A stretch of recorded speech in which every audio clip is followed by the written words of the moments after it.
ஒரு கதை தெரியுமா உங்களுக்கு?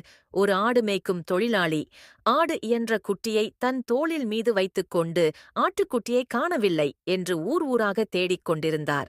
அப்போது அந்த வழியை வந்த பெரியவர், "என்னப்பா தேடுகிறாய்?" என்று கேட்க, அவர் கூற, "ஐயா, என்னிடம் ஓர் ஆடு இருந்தது. அது குட்டி ஈன்றது. அந்த குட்டியை தேடித்தான் சுற்றிக் கொண்டிருக்கிறேன்" என்றார். அப்போது அந்த பெரியவர், "ஏப்பா, உன் கழுத்தில் இருப்பது என்னவென்று கேட்டார். அப்போதுதான் அந்த ஆடு மேய்க்கும் தொழிலாளிக்கு தன் கழுத்தில் மீது இருக்கும் ஆட்டுக்குட்டி ஞாபகம் வந்தது.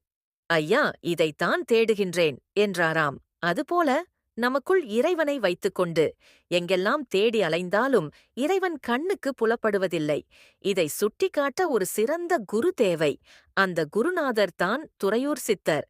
நமக்குள் இருக்கும் இறைவனை உணர்த்தும் பேர் ஆற்றல் படைத்தவர். அவர் முருகப்பெருமானின் தவ வலிமை பெற்ற அடியார்.